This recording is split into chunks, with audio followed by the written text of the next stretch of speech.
Okay.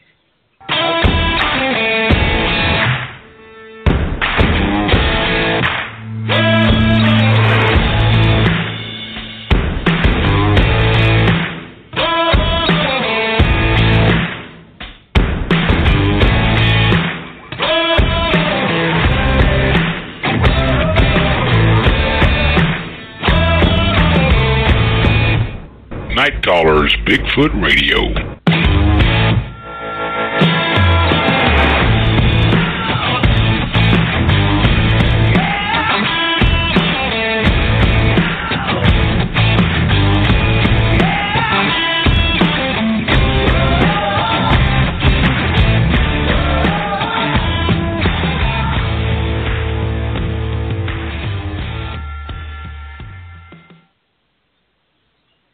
Good evening and welcome to Night Callers Bigfoot Radio. It is December 3rd, 2017. You're here with Lori, Lauren, and Ricky. How you guys doing tonight? Mm-hmm. Doing just fine. Is Ricky here? I think so. Okay. No, maybe not. Hi, Ricky. Well, did you? I tell you what, it was very, very nice to have a 2-week break, and I hope everyone out there had a wonderful Thanksgiving. Up there's Ricky right there. I'll put him on. So, hey, Rick, how are you doing? How are you doing? Not too bad. Well, see, it's not echoing on my end. How strange. Anyway, several weeks ago, Lauren and I had gone camping in the Ouachita Mountains in Arkansas. And we actually got a Sasquatch recorded. I'm not going to upload it and play it on here because it was so far away that it's... I can post it over on Facebook page, I guess, but... It was so far away that really and truly it was a miracle that the analysts were able to even pull out the calls. But they pulled them out, analyzed them, and said they were definitely Sasquatch. So even though they didn't see them do it, it fell within the parameters of their analysis. So I was very excited about that. And but also during the course of listening to all the audio and everything like that, we definitely had something walking around our camp. And, of course, then Rick and his friends decided to go camping there. And did you ever hear anything walking around the camp, Rick, when y'all were there? No. Sunday morning, I woke up about 4 o'clock just to water the trees, and there was 2 does standing between me and the truck, which was about 40 yards apart. And they were just standing there chilling. Yeah. I shined my headlight over there, and they were literally like deer in the headlights. They just stood there. And that's a possibility that what we were hearing was deer.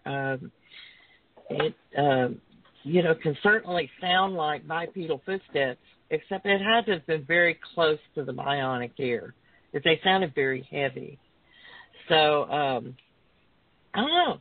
It was really interesting. I feel like I'm going to turn into a cricket or a coyote. I've been listening to so much audio here lately that definitely got some interesting things. And I will try to get something up. But we found that putting up sounds on Blog Talk, for some reason, they're just really not as crisp and clear as the originals. I don't know, they sound distorted. So I don't know if it's Blog Talk. I don't know what's going on with that. But anyway, do you guys have anything to share before we bring on Mr. Duncan? Nope. No, not me. Okay, so you didn't get weirded out or anything when you were at that spot? Lose your Squatch badge? Me? Yeah, you. Oh, no. No, that was a really awesome spot. The only thing I did was I moved the fire down to that ledge, kind of on that, Yeah. that bluff. We had a real hard south wind, and if we was up in the camp spot, when that wind blew from the south, it just kind of swirled right there in the open area. Uh-huh. So we moved it down onto That's that cool. ledge, and it pulled the smoke away from us. I really think if I had set up the bionic ear down on that ledge, I would have got some much better recordings. We walked Honestly, down that because ravine probably, I don't know, 250, 300 yards, just about to the point where it was in the very bottom and started going up the other side, and that's a long way down. Yeah, yeah. It was an even worse trip coming up. Well, let me ask you, that there's a road that runs along underneath of where we were. Yeah, we didn't did take you it reach down. that road? Yeah, But did you reach we the road? wanted to, Could a but pickup we truck were go just on that anxious road, or we were just Was anxious it- to get to camp and set up the hammocks. okay? But did you? And I know I can ask you this at some other time, but was that just a 4-wheeler trail, or can cars No, it's and a trucks road. go up that? It's a road. Oh, Oh, yeah, we we're talked dangerous to a now. couple of guys. There was a couple of guys that went by in some Toyota 4Runners and Land Cruisers and stuff, and we talked to them for a little bit. And apparently, I you just can didn't take want to. you can take one winding stair entrance and go all the way around Mhm. to another entrance on winding stair. Wow. They're all linked Okay, together. Okay, this road that I'm asking you about, I was concerned about going on it because I was afraid I'd get down at the end and there would be no turnaround spot. And I didn't want to have to back out of the thing all the way across that mountain. How much is on the other side of the road? I mean, you've got your mountain, you've got your road, and then do you have, would it be enough room to turn around a truck, or you don't know? I don't know. We didn't go past camp. Okay. We All right. we were anxious to get there and get set up. I know. And I'm so glad that you were able to go to that awesome place. This was amazing. Okay, well, we're going to bring Dustin on, and I know he is anxious. He's got a lot to tell us. Dustin Duncan is from Missouri. He also has a radio show, which he'll tell us about. And so anyway, let's go ahead and bring Dustin on. Hey, Dustin. Hi. Welcome to Night Hi. Callers Bigfoot Radio. Thanks for having me on, guys. You're very welcome. And Dustin, can you tell us a little bit about yourself? How did you get started with Sasquatch? I was driving home one night. That's kind of what got me started. I guess before that, I used to watch Finding Bigfoot. And, you know, I had seen the Patterson-Gimlin film, but I thought that it was possible that Bigfoot could exist, but I knew for a fact, or I thought for a fact, that he was not in Missouri, and there was one of them, and his name was Bigfoot, and he lived somewhere in California. So that's what I thought before all this stuff started happening. Right. That's common. Very common. Mm-hmm. And even the sad part is even after a lot of it was happening, we still did not think it was Bigfoot because it just wasn't a part of our everyday or my everyday life. You know, I was Right. avid hunter. You know, squirrel, rabbit, dove, deer, turkey. I did it all. Probably my favorite, squirrel hunting. It's my favorite game meat. So I was out there all the time, and I would go out with just a single shot 410, and I would just go. I wouldn't tell anybody I was going out to hunt. I'd just go out there and enjoy the woods. You know, it wasn't even so much about hunting. Of course, if I saw the game, I would I would take it, but it was more about that. That's where I felt free, you know. That's where I got away from everything. And shooting's a big part of my life. I'm a competitive shooter. I've been shooting competitively for a few years now, but my entire life I've shooting is like a weekend thing that me and my cousins would do. And you know, I was always outdoors, so to me, no one knew better than me because I'm the biggest, baddest thing out there, you know? Uh-huh. Or so I thought. I was gonna say. I was very arrogant as a young man, and, you know, I thought that, of course, I knew everything. And so the Bigfoot stuff, it just never even registered. You know, we thought large drunk people were running around our house in the country talking. They never stole anything. They never broke in.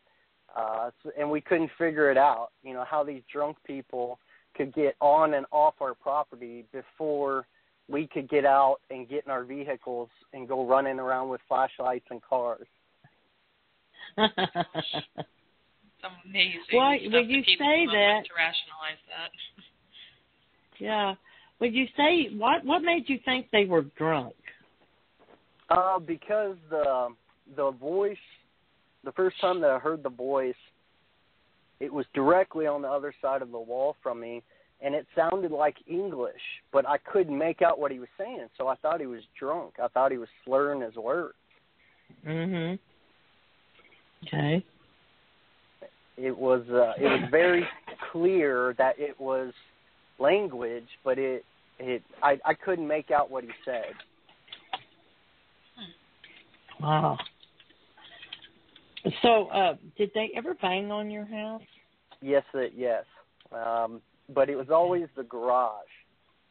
So, the shape of our house. Would you like me to go into everything? Cause yes, Yes, I would. Okay. Well, I'll start off. Well, it just depends on. I don't mean to interrupt, but it just depends on how much you want to tell and how much time you have, and so I'm pretty much going to let you just take it, and you just, if we have a question, we'll just kind of pipe in and ask you. Okay. So. Okay. Well, first I'll describe the property. We live outside of a small town, and from the center of town, the house is only like 3 miles away, but it's a small town. So we're in the country. There are people on the gravel road, but our driveway is about a quarter mile long. It's probably a little bit shorter than that, and it's in the shape of a hook. So if you make an L with your finger and your thumb, you know, like you're calling somebody a loser, and you curve the tip of your thumb up towards the tip of your pointer finger, that's the shape of our driveway. And then sitting on top of your thumb is our house. Our house, if you have square blocks, this is the best way for me to describe it because I think it's important to paint a picture. But if you have square blocks and you stack 3 of them on top of each other, and then the middle one, if you put another square block on the right side of it, that's the shape of our house. It's if you play Tetris, it's that shape that doesn't ever really fit anywhere, and it's a pain in the butt, but that's the shape of our house. And the driveway butts right into the bottom of that. So I was driving home one night. It was late at night, and every night when I go around the curve, we have a path that comes straight off of it, and it leads into the east field, but it goes south, and then it hits the back fence line, and then it turns east. And every night I would veer to the right side of the road because I would shine my headlights down there because there were deer down there, raccoons, coyotes, possums, I mean, whatever. And I enjoy watching wildlife, so every single night this was the nightly ritual. I'd veer over to the right, shine my lights down there. If I saw eye shine, I'd stop and look. either until they ran off or I got tired of looking at them, and then I'd pull up to the house and go in. Well, this night was the same as any other. I was doing that, and I was getting, what I do is I stay over in the grass until like the last second, and then I cut the wheel, and I even wore out a spot from doing this so much. But I saw something jet across the path, and it looked a little odd because whatever it was low, and the body looked really thick on it, which for deer, you can see underneath them. And whatever this was low, but it was fast, and it didn't really have the movement of a deer. And I saw like a little glint of eye shine, and that's what got me to stop. Well, I'm looking down there, and over to the right, my stepfather, he's a mechanic, and he keeps vehicles back there. And he's got a semi-truck trailer on the right side of that path. There's a semi-truck trailer, and in between the trailer and the path is a little tree. And I saw something flashing over there. Well, my first thought was the reflective tape. If you come up behind the semi, on the corners, they have this red and white reflective tape. And I thought, at just the first second, that maybe some of this had come loose and was flapping in the wind, but I knew that was wrong because what I was seeing was two round circles, and it was just this very jerky. It was looking at me and looking across the path, standing and ducking and kind of dipping left and right. Like it was a extremely jerky but extremely fluid motion, and I've got my high beams on it. And my brain, I guess, is trying to put together what it is, and it stops about midway, and it's from where, when it would stand all the way up and duck all the way down. It stops about midway, looks at me, and it stands all the way up, and it completely squares up to my truck. And this is where I saw the outline of it, and as soon as it stood all the way up, it paused for just a brief second, and then it just shrunk back down. And boop, I didn't see it anymore. It didn't go to the left because it would have crossed the path and I would have seen it. It had to have gone to the right, underneath the trailer, or it backed up and went behind it because those things are pretty tall. So, I mean, I could bend over and walk underneath it. It was huge. It had a huge round head. It was not coned. I wouldn't say it was coned at all. I mean, maybe as much as a human, but it was huge. The shoulders were massive. The muscle, if you touch the side of your arm where you would get a shot in your arm, that muscle right there, whatever that muscle's called, was perfectly round like a basketball, and it was huge. Like, that's one of the things that I from doing the show, people tend to focus on, at least one or two details. That's what I focused on because it was abnormal looking how perfectly round it was. It was probably about half the width of my truck. I would say at least 4 feet, 3 to 4 feet.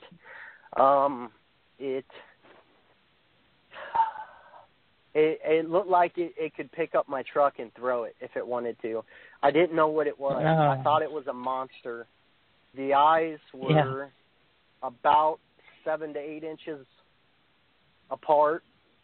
They looked like hen's eggs. I mean, they were massive eyes, and whenever it was looking away, like looking across the path and looking back at me, I could see that whatever this thing was had a flat face, and it wasn't like a deer or a horse where when they look at you, you can see 2 eyes, and when it turns, you can only see one.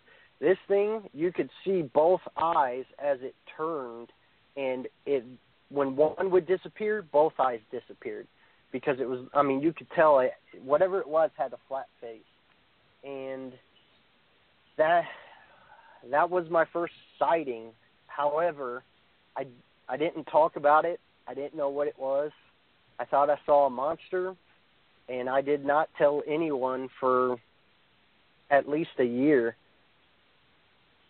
How old were you when you saw this? Let's see, 14.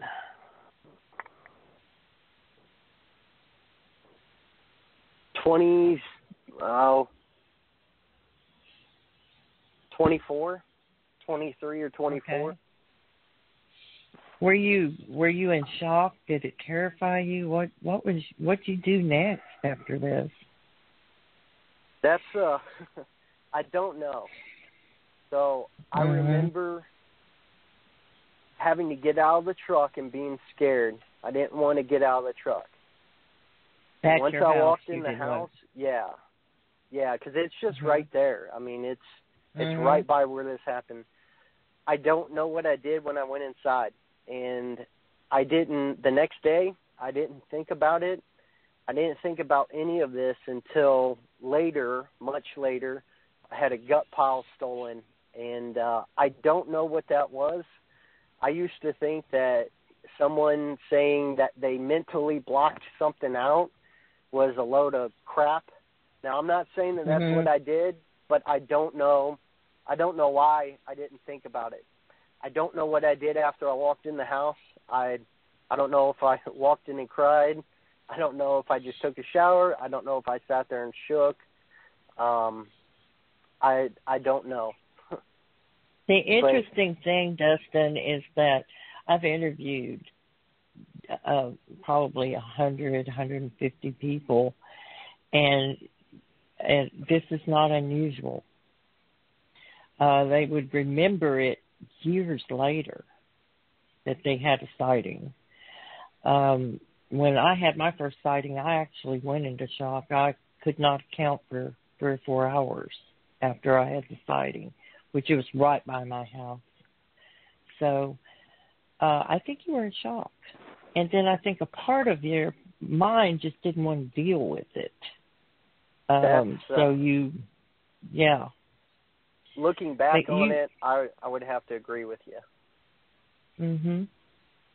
But go ahead. You're fascinating. So, seeing it though, I mean, to talk about being in the truck and looking at it, it was the first time I'd ever seen something that you could classify as a giant. Like, I know I'm not going to talk about God, but talking about David and Goliath, and, you know, me growing up as a child and hearing that, and you think, oh, yeah, well, of course David won, you know, he had God on his side. Now, when I think about that, and that's something I think about often, it's like, wow, he went up against something, because I had never seen anything to scale that I could put with that. And this thing, 100%, it was a giant. That's right. It was a giant. Oh, and the eye shine was like a yellowish white. I'm not good at describing color, but it was like a yellowish white that would deepen. Like, as it would look at me, it would deepen to almost like an orangey brown. I'm not good at describing amber. Amber. Yes. Yeah. Yes. And it would deepen to almost an amber color, and then as it would turn, it would lighten and deepen. But it kind of stayed the same color. It just, like I said, it deepened. So after that, I never told anyone, never talked about it, and we continued having stuff happen on the property, and I never thought about that again. I never linked it to that until much later, but I'll tell you now, all the stuff I'm about to tell you here, it may be a little bit out of order, but it all happened in between that sighting and the gut pile, which is the other kind of pivotal moment on living on this property. So they would come up and they would hit the house. Of course, we didn't know what it was. My mom would hear it. I would hear it. And it would always seem like to me, or every time I heard it, It was on the garage. And, of course, we go running outside with flashlights. Nothing was ever there. So it was always just kind of weird. One night, so one thing that's common for me is I'll wake up in the middle of the night. But what's uncommon is that I'll wake up and be fully alert. So when I wake up in the night, normally I just kind of like roll over, change positions, and go back to sleep. Well, there was this week period, 5 days to a week, I'm not sure exactly, because it's after you figure it out, you start logging all the events. But before you figure it out, you really don't log things in your brain, to all the details you probably should. So the first night I wake up. You're so right about that. You're so right. Go ahead. Well, I've experienced it in a couple of houses, which that's a totally different thing. But, when you tell people and they're always like, well, why didn't you take a picture? It's like, well, I was still trying to prove it to myself. Like, why would I even think about it, But anyways, so I wake up, and my nephew, me and him, I had him and then ended up moving back into my mom's house, which if anybody's ever had to do that, that's not fun, but she helped me out with him, and so he was sleeping in bed with me. And whenever he's in the bed with me, I'm much more alert. If I hear a noise, I wake up, but I'm still groggy, It's just I'll stay awake to figure out whatever made that noise and then go back to sleep. Well, this first night I wake up, and it's weird because I'm wide awake, and I'm like kind of starting to think what woke me up. Well, then my stepbrother has a cat, and it's the wall that the bed is against. The bed's against that wall that shares the wall with my stepbrother's room, and then it butts up against the outside wall. Well, the cat's in my stepbrother's room, and stepbrother wasn't in there. He had already moved out. And I hear the cat scurry through the room, and it gets behind the bookshelf, which is against that wall, which is right by my head. And the cat starts meowing. And I'm not much of a cat person, so I didn't like the cat anyways, but the cat would meow for hours on end. Like literally hours on end. And somebody could go in and pet it, play with it, wouldn't matter. It would just keep meowing. And so I'm laying there like, oh, I hate this cat. Like, I wish it would shut up. So the next night, it happens again. I wake up, I'm wide awake, and I hear the cat running around in the room, and I'm thinking, tomorrow's going to be the day. I'm going to kill that cat. Like, that's it. I'm going to open the window. I'm just going to let it go. Like, I can't stand it. Well, before the cat ran, there's a bit of silence, and then the cat runs. So the next night, same thing. And by this time, I'm like, okay. So I wake up, and it's dead silent. And I'm like, this is the third night, so I'm expecting the cat to be running around, There's nothing going on. Well, it was either the third or the fourth night. I don't remember, but I'll just tell it as if it's the third night. I hear a little pop, and it was a light pop. So like at night when the house creaks, you'll hear a pop, but it's muffled because there's a weight on it. There's weight associated with it. This was more like either a flick or something small hitting something. And so it's dead silent. I hear the pop, and as soon as I hear the pop, the cat scurries. And same thing, runs behind the bookshelf and starts meowing. And so I'm thinking, I'm like, what was that? Oh, maybe the cat was probably messing with something and knocked it over and then ran. So the next night, same thing. I wake up, and this literally happened every night in a row, just like this. Another thing, real quick, my mom always kept that window open. Now, it had a screen, but she put a fan up because that cat spent a lot of time in that room. And I'm allergic, my mom's allergic, my nephew's allergic, so she would put a fan up, which I hate. So I would go and take it down and shut the window because if somebody wanted to break in, it's pretty simple. And my mom would always go back in and put it back up. So this next night, I wake up, and it's dead silent, and I'm laying there, and I'm listening for the pop because I heard it the night before. And then pop, the cat scurries behind the bookshelf and keeps me out. And I'm like, what in the world is going on? You know, I'm thinking, something's scaring that cat. The next night, I wake up, dead silence, and I'm laying there waiting for the chain of events to happen. And something on the other, so at night when you're listening, most people don't close their eyes in complete darkness, or at least I don't. So I'm like blindly staring at the ceiling, but I'm not really using my eyes, you know, I'm using my ears. And whatever it was, like it felt like the noise came through where I was looking. So I'm laying flat on my back, listening, looking at the ceiling. If I would have held my hands up like I'm reaching towards the ceiling, but I'm still laying on the bed, that's the height that whatever this thing was, that's how high it was. That's where the noise came from. But this thing spoke, and it didn't just speak, it exclaimed. Like the feeling I got in the moment was like somebody's about to get into my mom's car, and they're worried about the alarm system going off. And they're like, no, don't do that. Like, it was a quick little, and it was just a short phrase, whatever it said, and it had the hallway door open.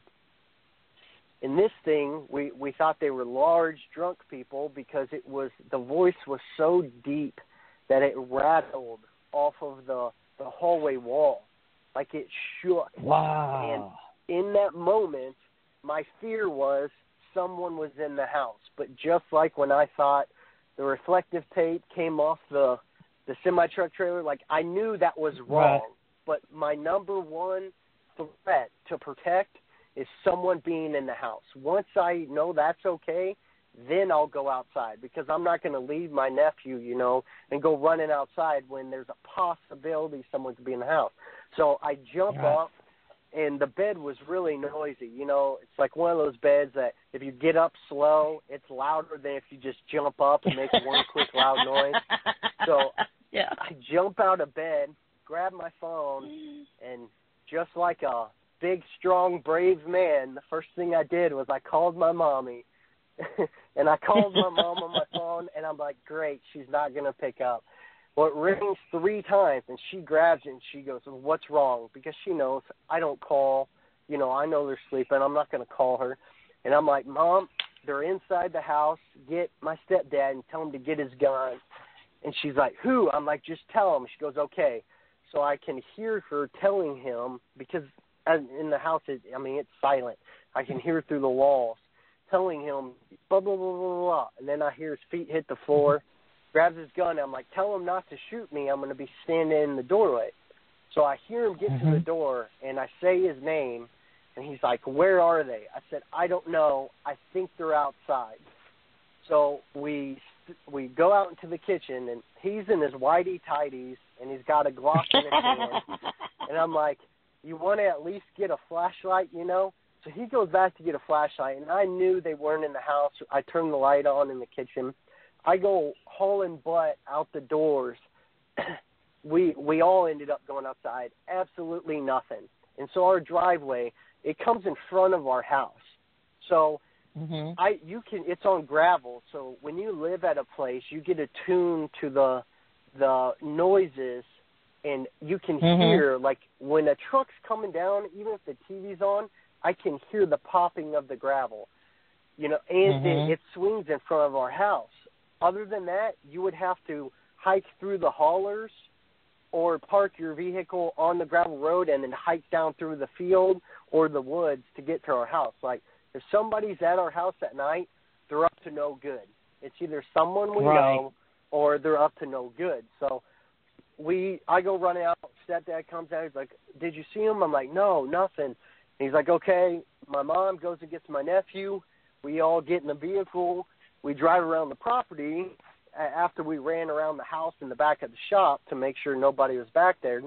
And our next thought is, okay, we have tall grass. Obviously, they didn't take the driveway. They didn't drive down. So the next thing is we're going to drive around the property and through the fields, because if somebody drove a four-wheeler in and parked it and then walked the rest of the way, if somebody drove a car, or if somebody ran through the tall grass, we're going to be able to see that. And, of course, right. Nothing, no vehicles, nothing was there. So we all go back in. You know, they asked me, which, of course, they believe me because they know I wouldn't cry wolf about that.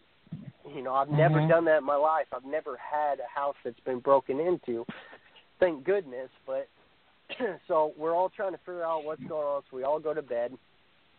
The banging on the house, we started questioning that. My mom was asking me, because I had heard it, and every time, like I said before, it was on the garage wall on the same side of the house. Well, the next morning I get up and I go outside because I'm thinking, okay, I couldn't see the footprints at night, but maybe because I know where this thing was standing, I can see the footprints in the grass, or maybe he stepped in the mud or something, you know. And where I go at the house, you know, the footings are at least 18 inches, if not over 2 feet, right there underneath where this happened. So you have the footings, then you have the 2x12s, the floor joists, then you have the subfloor, then you have it's carpet in there, so you have the pad, the carpet, then you have the height of the bed, and then you have the height of me holding my arms up. And I'm looking at this, and I'm like, this is like 9 foot high, and there's a bush right there. So whatever it was had to be in between the bush and the house. And I looked, none of the little, which this is, it's the kind of bush it is. It has a woody stem, so they're real strong, and none of them were broken. Couldn't figure out what was going on. So, of course, we thought... No tracks. No tracks, no vehicle tracks, no four-wheeler tracks, no tracks in the field. There were no cattle out there at that time. So if somebody walks through the tall grass, it's obvious. I mean, other than the deer trails, but there was nothing beat down that night, like something was running away.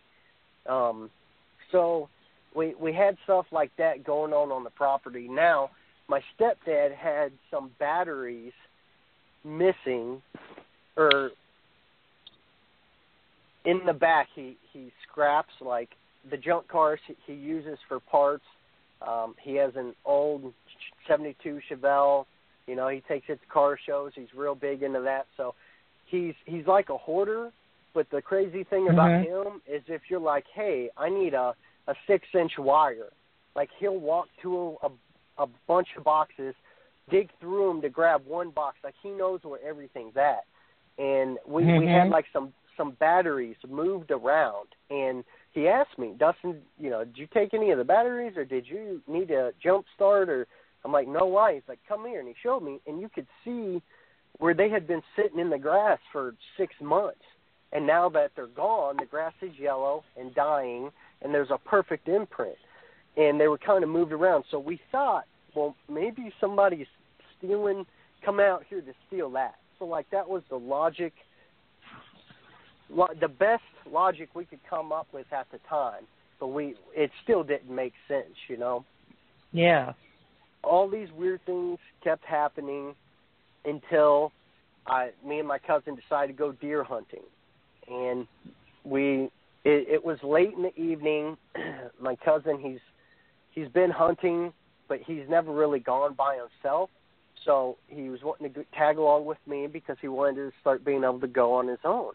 And we decided to go. It's probably an hour before dark. Like, we didn't even have enough time to get to the woods, but we're throwing our clothes on as fast as possible. My nephew, he wants to get dressed up, so my mom's, like, making us stop and take pictures with him. But we're trying to get out the door. So finally, we get out the door. We walk around the shop, and we're on that path right by the semi-trailer going to the east field, and then we're going to go over to the east woods over in the pasture and hunt. Well, as we're walking, I'm talking, you know, I think I know everything, so I'm explaining, you know, you want to look for horizontal lines, You want to look for movement. You know, that's the biggest things, yada, yada, yada. And he goes, is that a horse running across that field? And, you know, my first thought is like, what? And I look up, and there's a buck running across the field. And it was a good-sized buck, and it was a windy day. So I grunted at it. This thing's like 130 yards away. I grunted at it. It doesn't stop, doesn't hear me because it's windy and it's so far away. So I grunted louder, didn't hear me. So the third time I just kind of yelled, and it heard me and it stopped. I shot it, and this next part I'm going to get very, you know, I think the devil's in the details, but also the best way to paint a good picture is being detailed. So I may be overly detailed here, and it might gross people out because I'm going to talk about gutting it, but it's very important. And that's fine. And you'll, okay. We're all country people here, but I don't know about our listeners, but we're all country people. All right. Well, I shot him, and I knew I hit him in the heart because he did what's called a mule kick. Bow hunters, they look for that because that means you hit him in the heart. So he runs up to the first fence. He starts getting what we call drunk. You know, he's losing blood. Then I guess his adrenaline kicks in. He jumps the fence, and he goes running to the holler. Well, I didn't want him to go down the holler because I didn't want to have to drag him all the way back up it. So I shoot him again, and it drops him. My cousin and I go over there. Like, literally, we were hunting for 2 minutes, tops, not even. And I shot this thing. I'm standing basically in my yard. So we get it. We drag it up to the gravel driveway where it starts to curve. Go inside, get my nephew, get my mom, get my stepdad. My nephew takes pictures. We take pictures. And then I asked my stepdad, you know, they're all going inside. I'm like, well, where do you want me to gut this thing? He goes, take it to the back corner of the fence down here. That's just off that pathway where it starts to curve. I'm like, okay.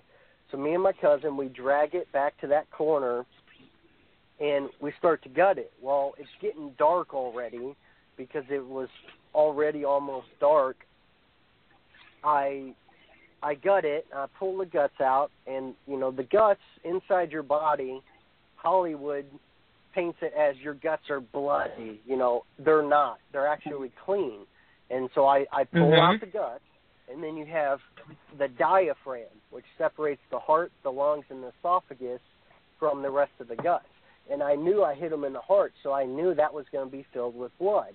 So for ease of everything, I pulled everything below the diaphragm out first, and then I cut the diaphragm, and I pulled the heart out, heart and lungs. I flipped the deer over right next to the gut pile, like he was basically almost touching the gut pile, like within an inch, if not touching it. And I tell my cousin, I'm like, Jordan, let's go inside. I want to get a sharper knife, and I want to pull our vehicles down here for the light. And I had the heart. It's my favorite part of the meat. And so we go walking inside. Well, where this deer is at, it's a little block, and it's got a 4 or 5 wire barbed wire fence all the way around it and a gate. So as we walk through, now my stepdad had just put this gate up. Now it's not there. He already took it down. He didn't like having to open it every time he went back there. But when we walked out, I remember shutting the gate because I told my cousin, I'm like, I know this is the biggest buck of my life.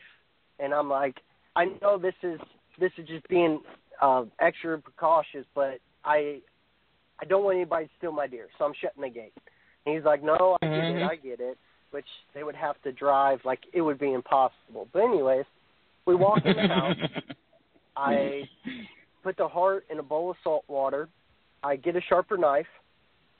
I get in my truck. Jordan gets in his car. We drive down, open up the gate. We drive through, and the deer's in the corner. So we parked our vehicles pointing at this spot just off the path, which the deer was not in.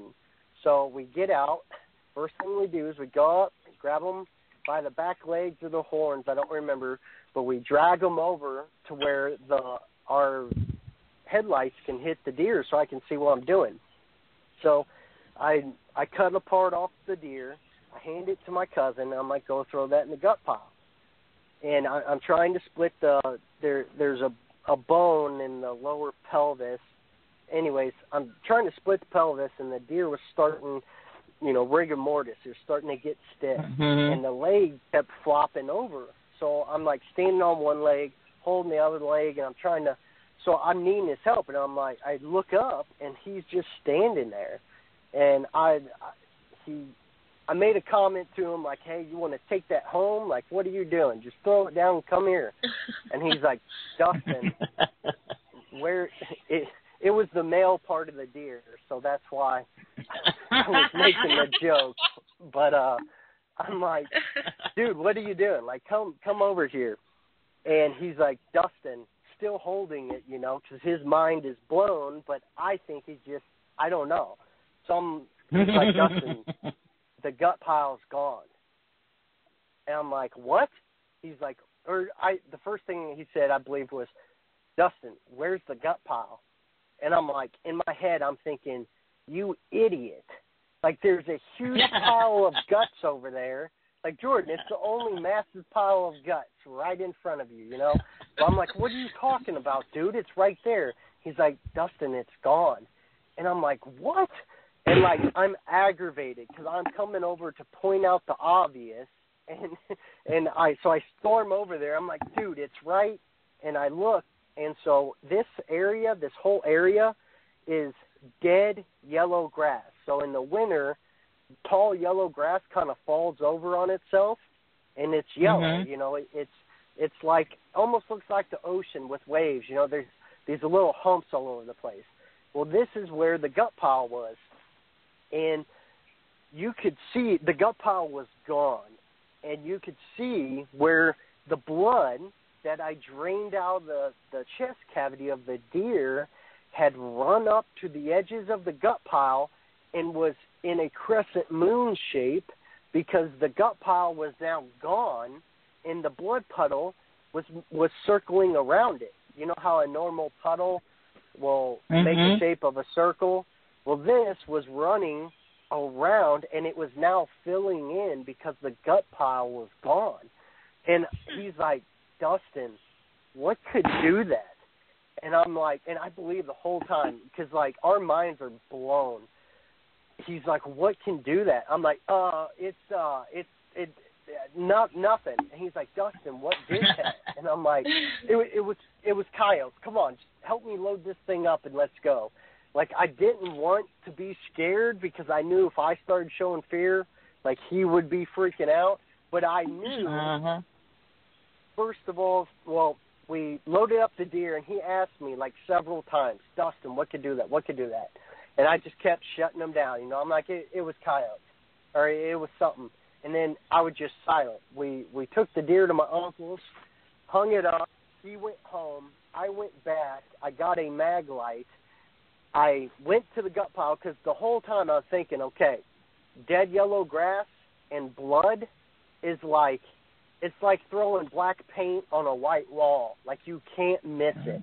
Like, even little droplets. So I'm like, okay, what I'm going to find, because remember, this is fenced in a complete square. I'm like, I'm either going to see the droplets, or if something drug this under the fence, it had to set it down, go under, and then it had to pull it under. And I'm like, that's how I'm going to find this. And I was also thinking, if it was people, because I know they didn't have a wheelbarrow, and I know a vehicle didn't come down there, I'm like, if it was people, they would either have to drag it under or throw it over, and it is impossible. If me and my cousin wanted to carry off that gut pile, there's no way you're not going to drag bits and pieces. I mean, the intestines alone are ridiculously long. Like, there's no way to do it. So I'm like, I'm going to go back, and I stood at the blood puddle, and I did a circle around. I took a step out and did a circle around. Took a step out just like a bullseye, because I was going to be thorough, because there's no way you can't not see blood. This gut pile is now covered in blood. At least one side of it is. It's going to have to drip. So I did that until I crossed the fence, and I went, I don't remember at least 15 yards past the fence, 10 or 15 yards past. But I went even farther than that. And I did not see a single drop of blood, a drag mark, a single piece of anything. So my thoughts are, if you've ever seen coyotes kill something, you got to think about how a coyote or a canine eats. They have their front teeth, which are for grabbing and holding, and then their back teeth are more like molars for chewing. So in order for a dog to rip a piece of something off, it has to bite and shake its head to tear it. That's why if you've ever seen a coyote kill, it's a brutal murder scene that's like 25-yard area of just shreds and bits and blood. Like, it's brutal. So I knew no dogs, no coyotes done this. Mountain lion, there's no way, because a mountain lion's going to drag something off to eat it safely. There's no way it could drag the whole gut pile together because the lungs and the esophagus were covered in blood because they were in the chest cavity. I left the diaphragm to keep the blood up there. So, there's blood all over this. So I'm like, what if it ate it? That would be almost impossible. And if it was going to do that, it would have eaten the liver and then bailed out. I don't see it eating the stomach and all the stomach contents along with the intestines. So then I thought, black bear. Black bear, there's been like one sighting of a black bear in this area like 50 years ago. Like, I've never seen them. It's a little bit too far north. Now, rarely are they seen, sure, but it's mainly southern Missouri and not the area I'm at. And I'm like, did a black bear do this? No, a black bear could not do what I saw. And so when I was out there walking around looking for that, my sighting came rushing back. All the stuff that had been happening on the property for the first time came rushing back, and it all made sense. And I don't know where the thought Bigfoot came from, but I'm like, that is the only way something could have done this. So I went back to St. Louis, and I started researching, listening to everything I could. I found that this was common, and I started thinking, okay, but that still does not explain how this animal did not drip any blood. So I began thinking about that. Of course, I've thought about all this a lot, but started thinking about it. And if you take a marble cutting board and you dump a liquid on it, what happens? It just rushes straight off, right? So I'm trying to think of how this thing did this and didn't drop any blood in that entire area and cross the fence. If you take a piece of carpet and you lay it over that marble cutting board and you dump the liquid on it, it's eventually going to drip, but it's going to be absorbed and it's going to slow down the time it takes before it actually drips off. So, now this is speculation, but this is my thought. I think this thing scooped this thing up and it leaned back so the blood would run on its own body and hair so it would delay. Now, I don't know if this was a conscious thought or not, but I think it was. It would lean back so that the blood would get soaked up by its own body and hair, and it would delay the time before droplets would start coming off, because there's a wood line and a holler right over there. And I didn't go there. I stopped in the field that touches that. And I personally think that this thing must have leaned back and carried it so everything would run down it, cross the fence, and went down into those woods down there. I think you're right, because he didn't want to leave a trail leading right up to him. And could you imagine what this thing looked like? I mean, could you imagine if somebody saw it crossing the road afterwards? They would. I mean, it would be covered in blood. Now, the dumb thing is, I should have gotten my cousins together and my brother and went out in the woods the next day, but I didn't even think about it because I was, I didn't come to that conclusion until probably months, if not a year later, when I really started learning and thinking about these creatures and how smart they are and how much thought they put into something. But one thing I do know is it had to have been sitting there watching us that whole time.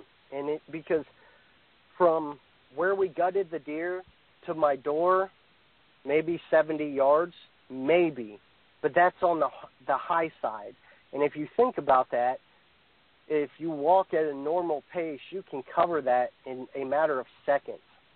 We were gone no longer than 10 minutes. And you got to account at least probably a minute to walk there and back. So that's 8 minutes we were inside the house max. And this thing made a gut pile disappear. So I was faced with something that I couldn't tuck away, I guess. And that's why everything, because when people see these things, they're forced to either deal with it or shove it in the back of their brain and never think about it. And I understand why people do that, because it's comfortable. You don't have to question your entire existence when you get to tuck it away and not think about it. But after this, I couldn't do that.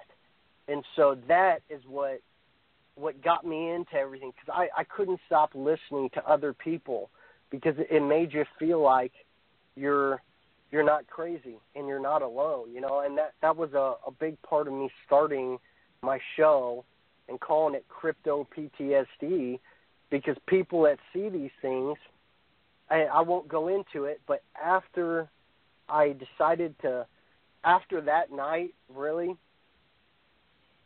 I went through some things that were rough. I mean, some serious fear, because I knew what was going on. And then I had to, one, tell my family. That was hard, but I wanted to tell them, because I know in my mind now, you can't tell me any differently, that these things are here, and this is what's been going on this whole time. These drunk people, these people hitting the house, these people moving things, like it's this thing. And so I tell my family. Now, me and my cousin who was with me that day, we never spoke about this.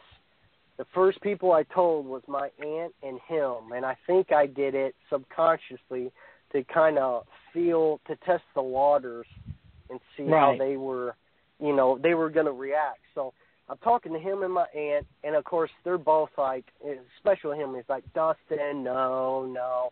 We discussed for like 25 minutes, and he gets up to walk away because he's like, whatever. And I'm like, Jordan, do you remember the gut pile? And he stops.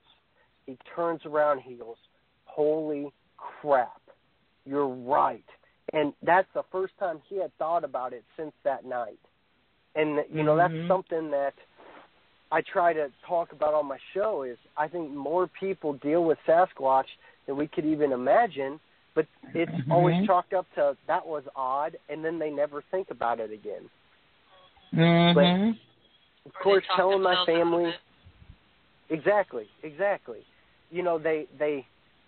They end up explaining things away, like, well, if a male deer stood on one hoof and did a cartwheel, oh, that's how this happened. They build these castles in the sky of these impossible scenarios to explain. It's a bunch of drunk people running around hitting your house. Exactly.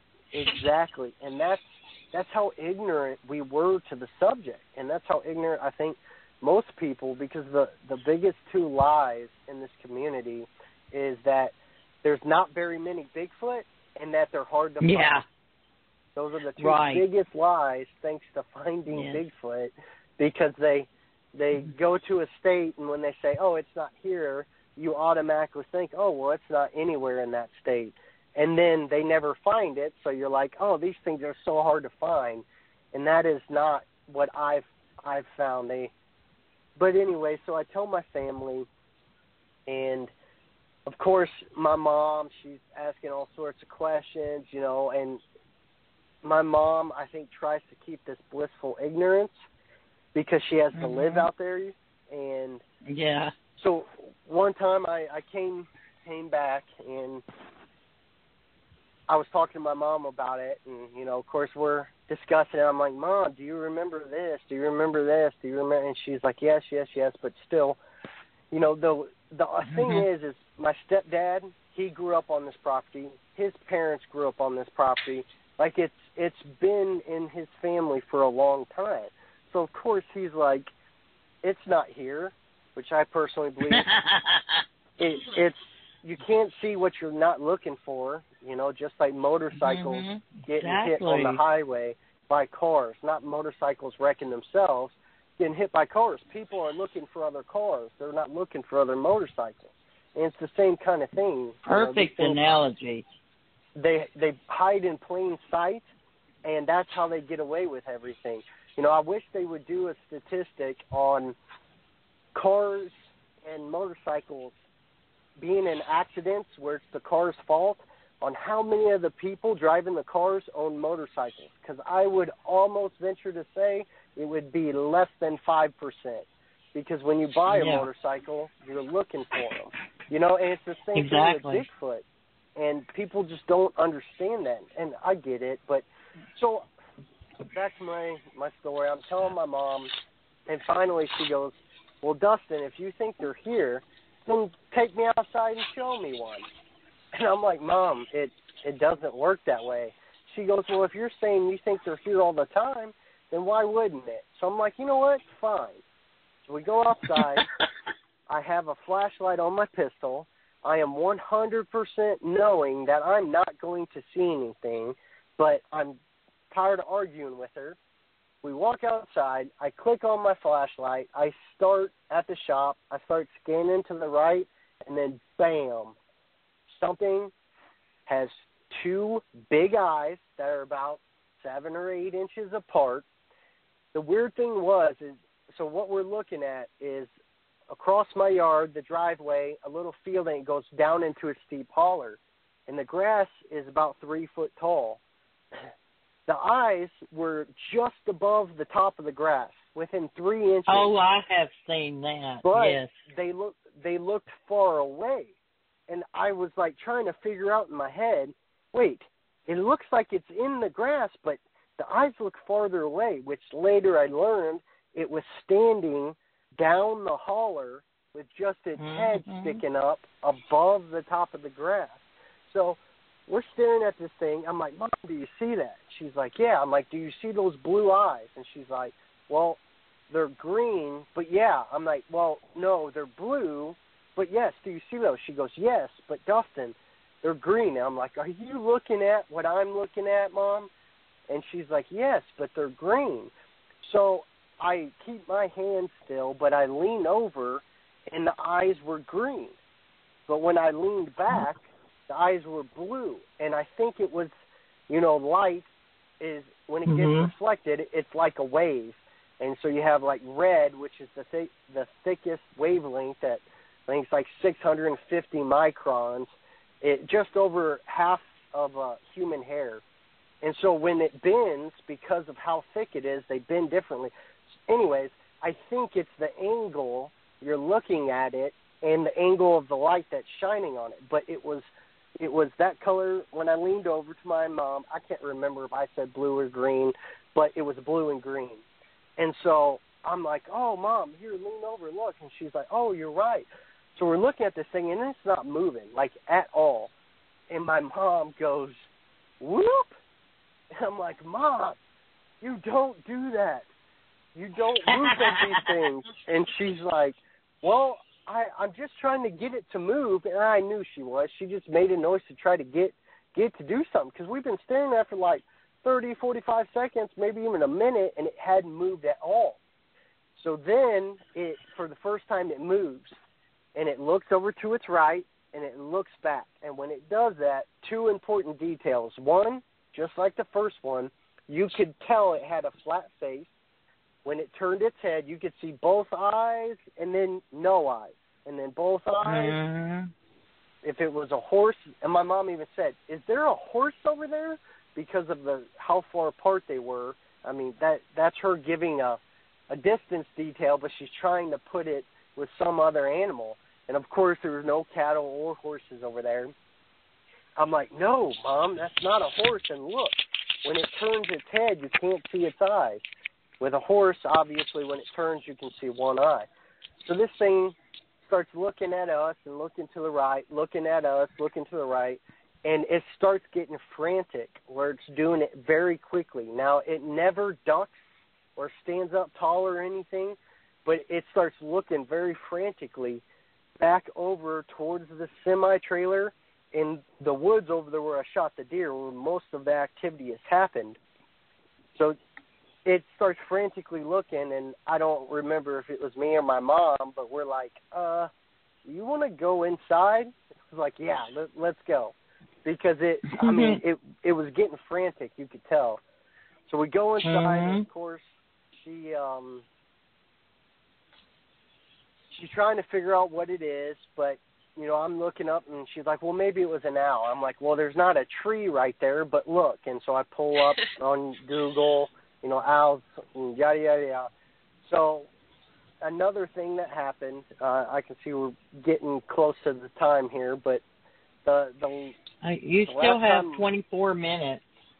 Okay, well, I've got two more big ones, but this next one, I heard it speak again. The next time, so if you're looking at our house and you have the shape, you know, the 3 blocks on top of each other and then the middle block on the right. Well, in the bottom right, that gap right there is pitch black. The bottom block is the garage. The middle block is the kitchen, and then the block to the right of that is the living room. So there's windows on both sides of the garage. It was hot, and I was warming up some noodles. I had the garage door open, so you walk into our garage. Then there's another door. That door goes into the kitchen. I had that door open, or Mom did, because it was hot. I'm warming up noodles, and I'm talking on the phone to my dad. When I talk on the phone and I'm standing, I pace. I tend to pace. So I'm doing laps around the island in our kitchen. So I'm doing laps. My noodles ding. I overcooked them, so I was upset. So I added the V8 juice and put them back in there. And I'm walking around. I walk around the corner of the island that's closest to the doorway that goes into the garage, and I hear a man speak. And it didn't make me jump or anything because I thought, you know, normally when my stepdad comes in, he slams the door behind him, so I hear him come into the garage before he comes into the kitchen. And I didn't hear that. And I thought, well, maybe he's carrying something and he's on the phone. So I continue the next lap around, and when I do, I step in the doorway and I poke my head out, and I'm looking to the left in front of his car, and I'm expecting to see him there on a cell phone. Well, as soon as I poked my head out, whatever it was standing on the other side of that window, and it spoke again. And when it spoke, it hit me in the face. Like I felt it hit me. It was so deep, and I dropped into a fetal position. I made my hands into fists, and I guess like when you're scared, your natural reaction is to protect your head. And so I dropped down. I was still on my feet, but I dropped down in like the fetal position, but I put my fists up to my temples. I had the phone in one hand, but I did that because it scared me so bad. It was like something hit me in the face. Like it wasn't so much the sound, it's that I felt it. So I dropped down, and I stand up, and I back up, and I slam the door. My mom was about to put my nephew in the bathtub, and I'm like, put him in the other bathtub. You know, something's out there. I just heard it. And my mom's like, oh, Dustin, you need to calm down. And I'm like, I shouldn't have done it, but I was like, do it now, you know. My adrenaline's pumping. It's like a life or death moment for me, and my nephew's running around naked singing, you know. So I'm trying to like, listen to me. And so she's like, come on. She puts them back there, and I'm like, go get the other gun. I already had my gun. She's like, no, I'm not doing that. So I go back and get it, and I'm like, I go back in, so the door's shut. So I'm standing on the far side of the fridge. So basically, I'm putting the fridge in between me and that door. And my mom comes in, and she's standing there with me, and she's like, what was it? I'm like, here, take the gun. And she's like, no, I'm not taking that. So I'm like double-fisting pistols. And I'm like Rambo, like ready to go. And she's like, what was it? So I'm like telling her, like, what happened, what I heard. I'm like, Mom, I heard this thing outside. I heard it talk again. And so we're standing in the doorway to the kitchen and our living room, okay? Straight back is another door that leads to our patio, and it has a huge oval glass window in the middle of it. And this window's like 4 foot tall, probably 1.5 foot or 2 foot wide. And I'm telling my mom, and this thing moved it spoke twice outside the window at the garage. It moved to that back window, and as I'm telling my mom, and she's not believing me, it spoke again, and my mom's like, who was that? Like, now my mom's on my same level. Like, she's freaking out now. She's like, who's out there? Who is that? Is that, she's like, is that your stepbrother? Because he has a real deep, gravelly voice. And so I put my arm around her, and I swing her around the other side of the fridge, so now it can't see us, because it had a perfect view of us on the other side. And she's like, who is that, freaking out on. She's like, is that, your stepdad? I'm like, if it is, you better call him and tell him, because he's about to get shot. Like, I'm not playing here. And first of all, we're in the kitchen. If somebody drove down the road, it was nighttime, we would have seen the headlights. Absolutely no one was there. But she calls my stepdad. He's in town in the grocery store. He drops his groceries right there, runs to his truck, gets home, of course, drives around and sees nothing. I get in the truck with him. He's asking me, and thank goodness my mom was there to back up, that this happened. Yeah.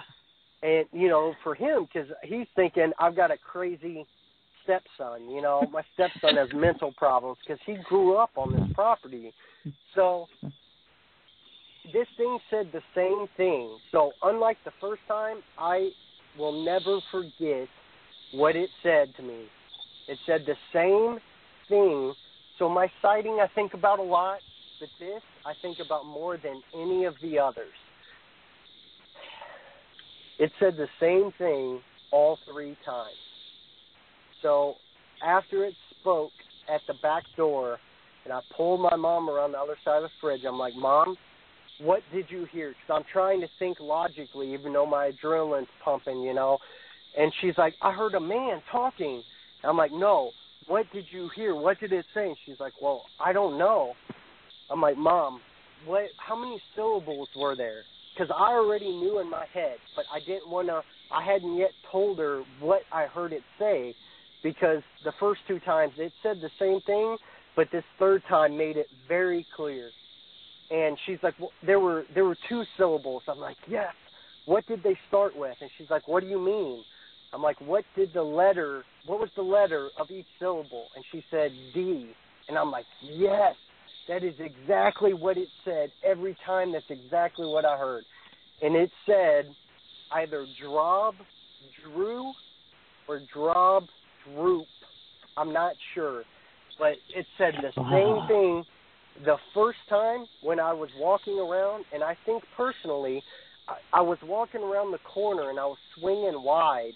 I think it could see me walk around in front of the door, because it spoke the first time when I walked in front of the door.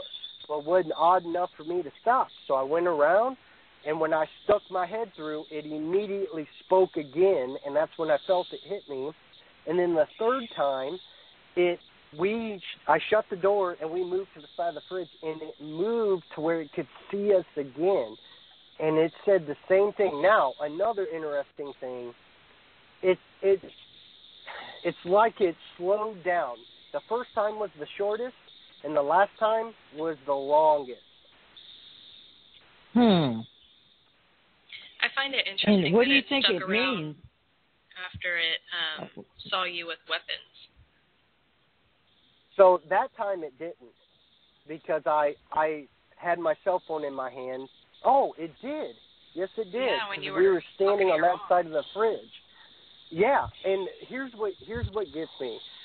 Ever since I started my show, and I've talked about this. I've had all sorts. You guys probably know how it is. All sorts of people contact me. Everything from Dustin, it was telling you his name, to Dustin, I speak Bigfoot language, and it was telling you this, or it was telling you that. And all of that, first of all, if someone tells me they speak Bigfoot language, I'm going to ask you a lot of questions, and you better get it right, because that's hard for me to swallow. Big claims have big evidence. So I've thought about it. And, of course, living there, I thought these things were going to kill my nephew at first, because I thought the activity was based around them, and I learned it was based around me. So then I thought they were going to kill me. Now, looking back, I don't know what they did. Could have been aggression, and that's how I took it at the time, or it could have just been either they enjoy scaring me, because there's another thing that happened where they intentionally saw me. I know they saw me because they reacted in a way where they had to us, where they scared me twice, and this time, when I poked my head out, it saw, you could tell, because I didn't even think, it was just my body reacted. You could tell that it scared me. And then I've got the two pistols, and it moves, and it says the same word, but it was slower. And we have a light there. The window in the garage, that's a black zone. There's no light. It's completely black. But back then, my stepdad always kept the lights off. So it's not like we could see a figure in the window. It was pitch black out there, which now the lights are always on. And that window, funny story, you go to my mom's house, there's magnets on that door, because when I come there to visit, I hang up paper towels to block that window, because I cannot, at my house, there are black trash bags over every single one of my windows, because I cannot stand thinking something could look in at me. But, yeah, I've thought a lot about it, and I thought, okay, people are like, well, they're trying to befriend you. So I thought, me as a friend, if I do something and it scares the crap out of somebody, I'm going to approach them in a different way, or I'm just going to back off. So, two, I thought, intimidation, or they enjoy scaring you. Yep, I could see that, because it saw that it scared me the first time, and it moves to do it again. And then the third thing is maybe I'm just a big pansy, and it is trying to communicate, but I'm too scared to let it. I just wonder if they're not trying to say your name. Yeah. Well, I thought about that. So I thought about that. So Dustin has 2 syllables, Dustin, but my mom, like, if she says, because like my nephew, he called me Dutton, Duttin, Dutton. So I even thought about that. Maybe they're trying to say that. But it was clearly Drob Drew or Drob Droop, which is not close enough to say my name. If you say my full name, there's four syllables in my first and last. Now, they both begin with D's, but I think that's just a coincidence. But I don't know. This is the encounter that I think about the most. Wow. That's just... I've had a lot of encounters, and I've had some amazing things happen, and but I have never heard... Well, I have heard the speech, but it wasn't directed at me. It was an accidental hearing it or recording it. But what I heard was more like that. I heard that one time. And then another time I heard, it sounded like a female, and she was speaking a language I didn't understand, and it was coming from under a bridge where we were recording. We were sitting on the bridge in a vehicle, had the recorder out back of the beer window, and it never did pick her up. But I heard it. And I've only heard of one other encounter where somebody said they heard one of these talk outside their window, and it repeated the same phrase. It was a different phrase, but it repeated the same phrase like 3 or 4 times in a row. and that was on Sasquatch Chronicles. And that's because when I heard it, I was wow. like, holy crap, someone else heard it too. But, yeah, what I heard was very clearly language. Gosh. The Ron Moorhead sounds, you have the chatter, and then you have the stuff that sounds more like language. It was that, exactly. I mean, not those exact words, but when I heard that for the first time, I got chills because it was the language. It was not the, the chatter stuff. Mm-hmm. I've never heard the chatter. I've only heard that, and both times were within 15 feet. One was within 4 feet on the other side of a wall, and then that one was, worst case scenario, 20 feet. But it more like 15 feet from the doorway to that window. So has your mom and stepdad heard anything since then? Like when you're not around? My mom stopped telling me about the banging on the house because I try to get her to be more cautious. Like now she has my nephew, and she's raising him.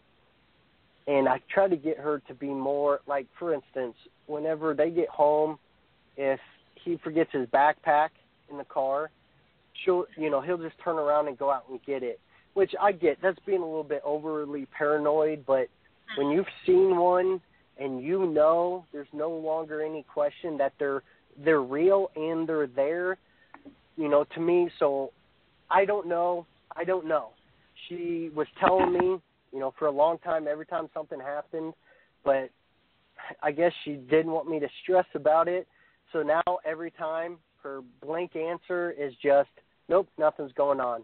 Nope, nothing's going on, which I don't know because like when I go back and I visit my nephew or on the holidays, she always asks me, do you want a fan? And I say no. And she always brings it in and turns it on. So I tend to think maybe there's still stuff going on and she just doesn't want me to continue to worry. Right. But I could be wrong. She could be telling me the truth. I love my mom, but I believe my mom, in order to live there, has to try to keep an ignorance to it. And I don't blame her. And I'm not saying my mom's a bad mom and lets my nephew go out. It's just I'm extremely cautious and protective, especially when it comes to this. And I don't know, I worry. No, being cautious, I mean, that's smart. Does she have any floodlights or motion sensor lights or anything like that outside? Floodlights on the garage where we park and right above the door on the back patio, and then on the front of the house. But there's still 3 different dark zones. The window where the cat used to live, that window, that backside, that's dark.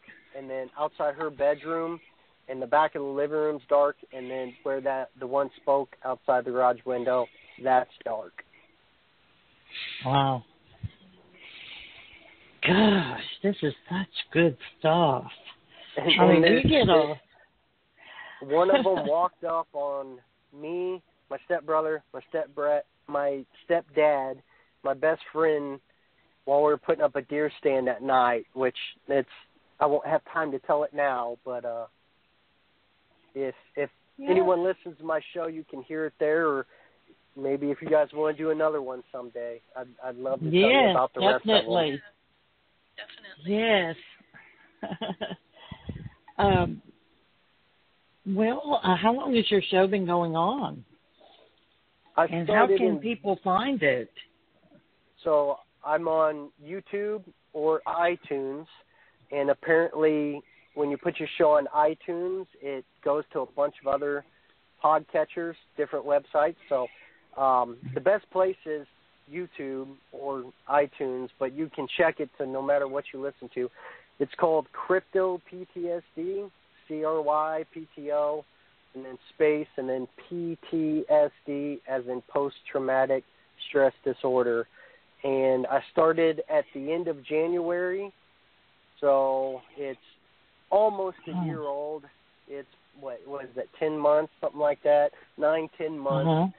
I've got, I think, just over 30 shows, and I've been doing it for a little while now. I really enjoy it, and we're starting to grow, and just kind of wanting to branch out. That's why I reached out to you guys, because I listen to you, and for some reason I never thought about sending my encounters, so I was like, well, maybe I'll send it to them. Well, I'm sure glad you did. I'm so glad you did. Yes, I'm so glad you did. Because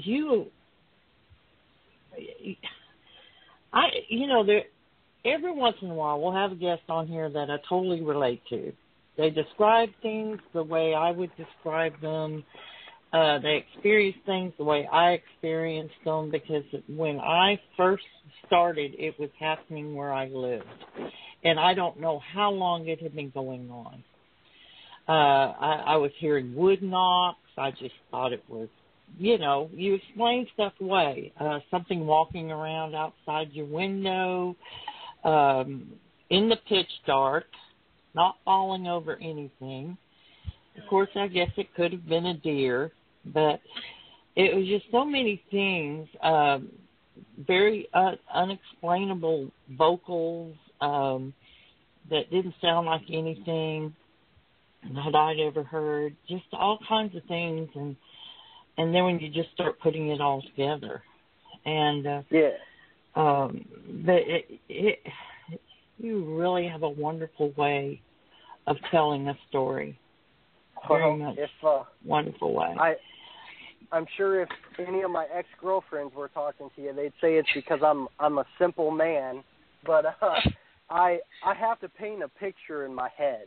And so in order to do that, I have to ask questions. So I think one thing that I focused on, that I wanted to set myself apart, because there are so many podcasts on this subject, and I do more than just Bigfoot. I do everything. But one thing I wanted to set myself apart is I wanted to paint the picture for the audience. So my format on my show, now I'm going to pre-warn everybody, my first few shows I've almost taken down because I just cringe when I listen to them.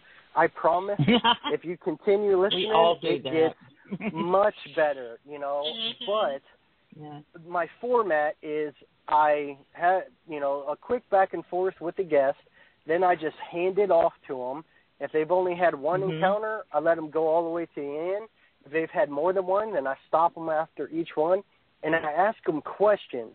And they're very detailed questions, because I have to paint that picture in my mind, because if I'm able to do that, then I'm able to put myself in the situation, and then I can feel things. Like, if somebody tells you, I saw a Bigfoot and I jumped over the bed of my truck and got in.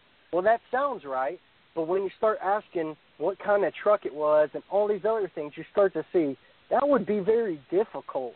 You know what I mean? And so it separates there are people that just spin stories, and when you start asking questions, they fall apart. And so it's very easy, it's one thing I've learned is it's not so much the story that you believe or not, it's the person.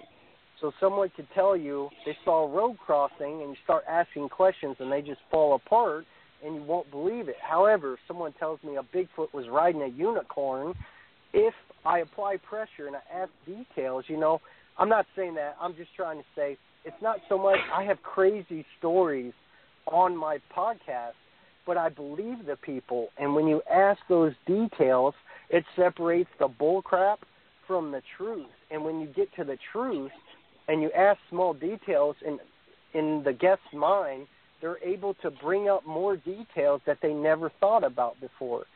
So that's right. If you like that sort of thing, that's one thing I try to do, but there's a fine line between too many questions and not enough, and I've just gotten to where I've learned that.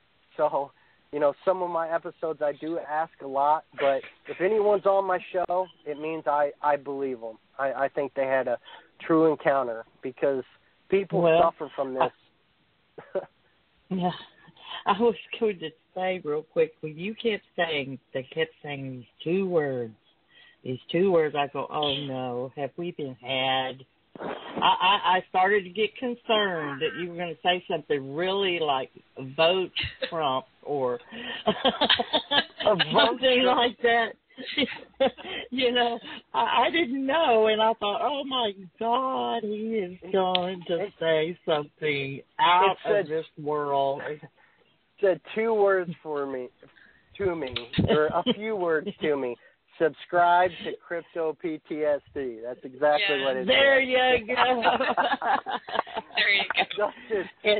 Go and if make you the want show. to, that's right. You guys need to check out this show. All the links are on Facebook, on our Facebook page, under his ad there, his advertisement for his show. All of his, oh my goodness, they're all there. So please go check out Dustin. And Dustin, thank you so much for coming on, and please come back. We've just enjoyed you tremendously. You're a wonderful guest. Thank you for having me on and giving me the platform to share my story and my show, and I would love to come on anytime. And I would love to have you guys on as well on my show. Oh, sure. I would be honored. I don't think I could do as good a job as you, but I would. Oh, I don't know about that, but. Oh, that's wonderful. Okay, well, we have run out of time, so we're going to have to tell everyone good night. Dustin, thank you so much for coming on, and we'll see everyone next week. Thank you for listening to Night Callers Bigfoot Radio, and we're out.